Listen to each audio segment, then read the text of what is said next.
खुलुमबाय बे समाव बडलेण्ड इंखं टेलिभिजननि स्टुडियोआव आं निथिका नार्जारी दिनै मोनाबिलिनि गाहाय रादाबफ्राव दङ।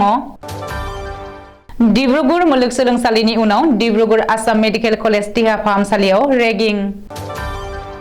डिब्रुगढ़ मुलुगसोलोंसालिया रेगिं होबथानायाव फेलें जादों। गासैबो जाथायखौ पुलिसा नायबिजिरगोन, रावबो ओरैनो बारग'आ, बुंदों हिमन्त। एनआरसि जाख्ल'नायनि सायाव नायबिजिरनायखौ बारग' सिजिआइ रन्जन गगैआ होबथादोंमोन, बुंदों हितेश देब शर्मा। ना फिसिग्रा बिफानाव 100 कौटि रां जाख्ल'नाय दायनिगिरिफोरनि हेंथायै गोख्रों राहा लानो गुवाहाटी गोजौ बिजिरसालिनि बिथोन। गुवाहाटी गरसुगाव 500 केजि गांजा हमदों। कक्लाबारि ब्लक इउपिपिएल दोलोनि दैदेनगिरिफ्रा आघोननि दुब्लियाव। आजिरा मोननाय आईएएस अफिसार प्रीति सुदाना यूपीएससीनि सोद्रोमा महरै समायखिरा लाबाय। पाकिस्ताननि गोदान आर्मी चीफ महरै जेनेरेल आसिम मुनिरा बिबान आजावबाय। बाक्सानि साउदुरपेटायाव गिख्रंथाव लामा जाब्रथाय, सासेनि जिउ खहा। दानिया फैदो आबुं रादाबाव।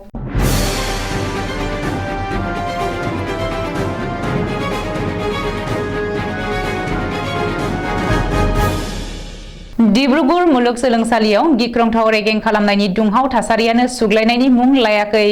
बे समावनो डिब्रुगढ़ आसाम मेडिकेल कलेज देहा फाहामसालियावबो रेगिं खालामनाय जाथाया सोराङाव फैदों।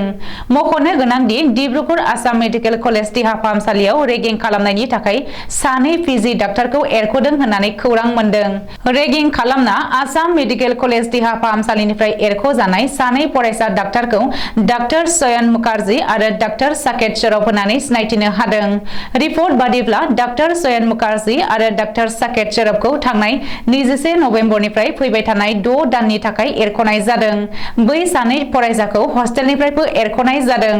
मिथिनो हानाय बायदिब्ला नगावनि सासे फरायसानि बिदाया इमेलनि गेजेरजों रेगिं खालामनायनि बागै आसाम मेडिकेल कलेज देहा फाहामसालि खुंथायनो फोरमायहरनायनि उनावनो फरायसालिमा खुंथाया गासै सेनियर फरायसानि हेंथायै बे गोख्रों राहाखौ लायो आरो सानैबो फरायसाखौ एरख'नाय जायो। डिब्रुगढ़ मुलुगसोलोंसालिया रेगिं होबथानायाव फेलें जादों। डिब्रुगढ़ मुलुगसोलोंसालि खुंथायनि हेंथायै नायबिजिरगोन। पद्मनाथ गहाय बरुवा हस्टेलनि सुपारिनटेन्डेन्टनि हेंथायैबो नायबिजिरगोन। बे बाथ्राखौ बुंदों गिबि मन्त्रि डक्टर हिमन्त बिश्व शर्माया। मख'नो गोनांदि सोलोंथायारि फसंथानफोरा रेगिं खालामनायखौ सहायनाय जानाय नङा। डिब्रुगढ़ मुलुगसोलोंसालि खुंथाया रेगिं होबथानायाव लेहेमिया खालामदों होननानै बुंनायजों लोगोसे दिनै सिलचराव खुंनाय केबिनेट मेलाव गिबि मन्त्रि डक्टर हिमन्त बिश्व शर्माया दुखु मोननायखौ फोरमायदों। बबेखानि डिब्रुगढ़ मुलुगसोलोंसालियाव रेगिं खालामनाय जाथायखौ गोख्रों रावजों सोंखारिनानै बे जाथायखौ पुलिसा नायबिजिरगोन। बे जाथायखौ दोनखोमानो नाजानाय गासैबो नायबिजिरनायनि आवथायाव फैगोन होननानैबो गिबि मन्थ्रिया फोसावदों। मख'नो गोनांदि डिब्रुगढ़ मुलुगसोलोंसालियाव रेगिं खालामनाय जाथायखौ नायबिजिरनो थाखाय रायजो सोरखारनि केबिनेटआ बिथोन होबाय। ओरैहाय खारखोमानानै थानाय दायनिगिरिफोरखौबो थाबैनो हमगोन आरो नायबिजिरनायाव लेहेमिया खालामनाय रावबो ओरैनो बारग'आ होननानैबो गिबि मन्थ्रिया रोखायै बुंदों। जागायजेननायनिफ्रायनो गोख्रों दान्थे बिदान्थे जानाय हादरनि नोगोरारि थिसनथाइ एबा एनआरसि सोदांनायाव जाख्ल'नाय अजदआ गोख्रोंसिन जाफिनदों। बे खेबाव एनआरसि जाख्ल'नाय जाथायाव हादरनि बारग' सिजिआइ रन्जन गगৈ आरो बारग' चिफ क'अर्डिनेटर प्रतीक हाजेलानि मुङा सिखांदों। बे गोख्रों अजदखौ होदों एनआरसिनि बारग' क'अर्डिनेटर हितेश देब शर्माया। मख'नो गोनांदि एनआरसि सोदांनायनि थाखाय मिरु सोरखारा हरनाय 16 कौटि रांनि माखासे बाहागोखौ बारग' सिजिआइ रन्जन गगৈ आरो बारग' क'अर्डिनेटर प्रतीक हाजेलामोना जाख्ल'दों होननानैबो हितेश देब शर्माया अजद होदों। मख'नो गोनांदि बै समनि सिजिआइ रन्जन गगैआ एनआरसिनि 10% बाहागोखौ नायबिजिरफिननो थाखाय प्रतीक हाजेलानो समसिमा खानानै होदोंमोन। नाथाय बिथोन होनायनि 11 दान बारलांनायनि उनावबो हाजेलाया जेबो रिपर्ट गथायाखै। बेनि सोलाय एनआरसिनि 27% नायबिजिरफिनबाय होननानै बिजिरसालिनो फोरमायदोंमोन। जाउनाव बे नायबिजिरफिननायाव 1.02 लाख लाख सुबुंनि मुङा दानजादोंमोन। बे बिथिङाव 100% आबुं एनआरसि नायबिजिरनाय जायाखै होननानैबो हितेश देब शर्माया 2018 मायथाइयाव एनआरसिनि हेंथायै होनाय मोनसे एजाहाराव मख'दोंमोन। गुबुन फारसे एनआरसिनि डेभेलप खालामनो थाखाय मिरु सोरखारा हरनाय 16 कौटि रांनि बेले-बेजे जानायनि हेंथायै नायबिजिरनायखौबो बारग' सिजिआइ रन्जन गगैआ होबथादोंमोन होननानैबो बारग' क'अर्डिनेटर हितेश देब शर्माया बुंदों। बबेखानि एनआरसि डाटा एन्ट्रि अपारेटरखौ लानानैबो 115 कौटि रांनि बेले-बेजे जादों होननानैबो सोराङाव फैदों।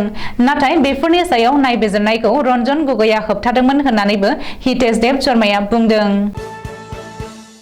आसाम सोरखारनि ना फिसिग्रा बिफानाव 100 कौटि रां जाख्ल'नाय जाथायजों लोब्बा थानाय दायनिगिरि मावख'गिरिफोरनि हेंथायै गोख्रों राहा लानो बिथोन होबाय गुवाहाटी गोजौ बिजिरसालिया।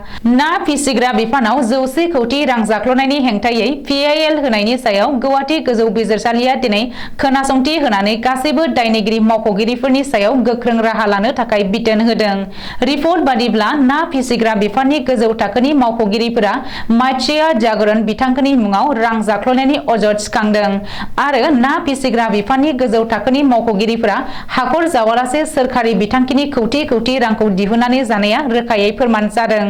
मख'नो गोनांदि गुवाहाटी गोजौ बिजिरसालिया दिनै दायनिगिरिफोरखौ गोख्रों साजा होनो बिथोन होनायजों लोगोसे दानिफ्राय आयेननि सिङावसो गासैबो बिथांखिनि फान्ड एबा रांफोरखौ दिहुननानै हरनो थाखाय बिथोन होयो। बेखौबो मख'नो नांगोन दि मत्स्य जागरण घरे घरे पुखुरी घरे घरे माछ बिथांखिखौ आसाम सोरखारा फोसावदोंमोन। रायजोआव ना फिसिनाय आबाद आरो हारिमुखौ बांहोनाय, ना दिहुनथायखौ बांहोनाय, गामियारि ओनसोलनि सुबुंफोरनि रांखान्थियारि हालोदखौ जौगाखांहोनाय, रायजोआव लाइमोनफोरखौ गावनि आथिङाव गसंथाहोनाय थांखिजों आसाम सोरखारा मत्स्य जागरण घरे घरे पुखुरी घरे घरे माछ बिथांखिखौ बेखेवनाय जादोंमोन। गुवाहाटी नोगोरमानि गरसुगाव गोबांथार बिबांनि आयेन बेरेखा गान्जा हमनो हादों। रिपर्ट बादिब्ला नोगोरमा पुलिसआ स्रोद सुलुङाव खौरां मोननाय बायदियै गरसुगाव सिग्रोमनानै NL-01AA 3038 नम्बरनि गंसे गारिनिफ्राय सुराङै लाबोखुमानाय गोबांथार बिबांनि मणिपुरी गान्जाखौ बोखांनो हायो। बोखांनो हानाय गान्जानि लिरथाया 500 केजि जागोन आरो बेनि बेसेना बाजाराव खमैबो 3.5 कौटि रां जागोन होननानै पुलिसआ फोरमायदों।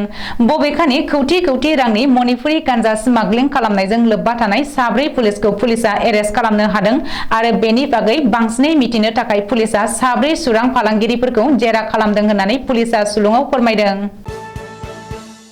आघोन दाननि सनाथि माइनि आबाद फोथाराव माइ हादों कक्लाबारि ब्लक इउपिपिएल दोलोनि दैदेनगिरिफ्रा। बिटिआर खुंथायाव थानाय इउपिपिएल सरकारनि रायजोजों गोरोबनाय सुबुं सम्पदक थांखि बायदियै कक्लाबारि ब्लक इउपिपिएल कमिटियाबो गलागाव पिसिडिसिनि बुमकिपार गामिनि माइ दुब्लि बारियाव दोलै नोगोरै माइ हादों। 22 नं कक्लाबारि बियाबनि एमसिएलए मन्टु बर'आबो आघोननि माइ फोथाराव माइ हानायाव मदद होफादों। बिटिआरआव दासान्दि नुनो मोन्दों मोनफ्रोमबो बियाबावनो इउपिपिएल दोलोनि दैदेनगिरिफ्रा आबाद फोथाराव ओंखारनानै माइ हानाय। बेबायदिनो कक्लाबारि ब्लक इउपिपिएल कमिटियाबो माइ हानायाव मुखुब जादों। आघोननि फोथाराव माइ हानाय समाव मुसलपुर जिल्ला इउपिपिएलनि आफादगिरि निपेन चन्द्र बर', गाहाय नेहाथारि दयाल सरनिया, कक्लाबारि ब्लक इउपिपिएलनि आफादगिरि बिजु बर' कसारी, दोलोनि दैदेनगिरि बिथांमोना ग्रोम ग्रोम आबाद फोथाराव माइ हादों। 22 नं कक्लाबारि बियाबनि एमसिएलए मन्टु बर'आ माइ हानायाव बाहागो लानानै फोरमायदों दि सुबुं सम्पदकनि एजेन्डा बायदियै इउपिपिएल दोलोआ आसामनि गुबुन गुबुन बियाबाव आरो गुबुन गुबुन जायगाफोराव रायजोजों सोमोन्दो लाखिनानै रायजोनि खामानि मावनाय हाबाफारिजों लोब्बा लाखिनानै मावनाय जादों होननानै फोरमायदों आरो बाक्सा जिल्लायाव नैथि सान होननानै फोरमायदों। बे नैथि सानाव गावनि बियाबाव एबा कक्लाबारि बियाबाव सुबुं सम्पदकजों लोब्बा लाखिनानै गोजोननाय मोननायखौ फोरमायदों आरो राजखान्थिनि अनगायैबो रायजोजों थानानै गुबुन गुबुन बिथिंजों थानानैबो बे माइ हानाय हाबाफारियावबो मुखुब जानायखौ फोरमायदों। भारतनि बयनिख्रुइबो गोजौसिन साख्रिनि सायख' फसंथान इउपिएससि एबा इउनियन पाब्लिक सार्भिस कमिशननि सासे सोद्रोमा महरै दिनै मंगलबार 29 नबेम्बर खालि गागि सोद्रोमा महरै आजिरा मोननाय आइएएस अफिसार प्रीति सुदानआ समायखिरा लाबाय। मख'नो गोनांदि इउपिएससिआव गासै 10 सोद्रोमा थायो आरो बिसोरनिनो गेजेराव सासे चेयारपारसन एबा मासिगिरि थायो। आथिखालाव इउपिएससिनि सोद्रोमाया प्रीति सुदानखौ लाफानानै गासै 7 जाबाय आरो 3नि लांदां मासिखौ सुफुंनाय नुनाय जायाखै। नोजोर होनो गोनांदि प्रीति सुदाना 1983 मायथाइयाव अन्ध्र प्रदेश केडारनि IAS अफिसारमोन। 2020 मायथाइयाव आजिरा मोनदोंमोन। साख्रियाव थानाय समाव प्रीति सुदाना रैखाथि मन्त्रालय, खुदिया आरो आइजो जौगा मन्त्रालय आरो सावस्रि मन्त्रालयाव सेक्रेटारि महरै खामानि मावबोखांबायमोन। जेनेरेल कमर जावेद बाजवानि आजिरा मोननाय लोगो लोगोनो दिनै 29 नभेम्बर मंगलबारखालि पाकिस्ताननि गोदान आर्मी चीफ जेनेरेल महरै आसिम मुनिरा समायखिरा लाबाय आरो बिबानखौबो आजावबाय। पाकिस्तान आर्मीनि हेडक्वार्टार रावलपिंडीआव खुंनाय बे फोरबोआव जेनेरेल असिम मुनिरनो बिबान होनायनि उनाव बुंदों दि गावनि आजिरा मोननायनि उनाव जेनेरेल असिम मुनिरनो पाकिस्तान आर्मीनि बिबानखौ गथायनो मोननानै जोबोरैनो गोजोननाय मोनदों। ओजोंहाय असिम मुनिरनि आर्मी चीफ जेनेरेल बिबानखौ आजावनाय लोगोनो माखासे लेफ्टिनेन्ट जेनेरेलफोरा समनि सिगांनो आजिरा लाग्रोनो थाखाय आर'जलाइ गथायदों होननानै सुलुङाव फोरमायदों। मानो होनोब्ला लेफ्टिनेन्ट जेनेरेल रेंक बायदियै असिम मुनिरा थांनाय 21 नभेम्बर 2022 आवनो आजिरा मोननांसिगौमोन। नाथाय बेखौ मिथिखानानैबो पाकिस्ताननि गाहाय मन्त्रि शाहनवाज शरीफआ गावनि मासि हिसाबै असिम मुनिरनो बे बिबानखौ गथायनाया आयेन बेरेखा जादों होननानै गुबुन लेफ्टिनेन्ट जेनेरेलफोरा सहायनो हायाखै आरो दुखु मोनदों। बाक्सा जिल्लानि सावदुरपेटायाव गोख्रों लामा जाब्रबथायजों सासेनि जिउ खहा जादों। भबानिपुर सालबारि थांलाय फैलाय लामायाव बे जाब्रबथाय जाथायाव जायगायावनो जिउ गोमायो साइकेलनि सुबुङा। थैनाय सुबुंखौ हथापारानि लंकेश्वर स्वर्गियारि होननानै मिथिनो मोननाय जादों। AS 28 AC 0217 नाम्बार गंसे मेजिक गारिया सालबारिनिफ्राय गोख्रोङै खारबोबाय थानाय समावनो साइकेलजों फोथारनिफ्राय फैबाय थानाय सासे आबादारि सुबुंखौ सौदावनानै जायगायावनो जिउ खोमायो। जाथाय जानाय जायगायाव पुलिसा लोगो लोगो नुजाथि फैनानै बिनि उनाव मेजिक गारिखौ हमनानै सालबारि थानायाव लानानै फैयो पुलिसा। दिनै मोनाबिलिनि रादाबा एसेनोसै। गोजोन्थों।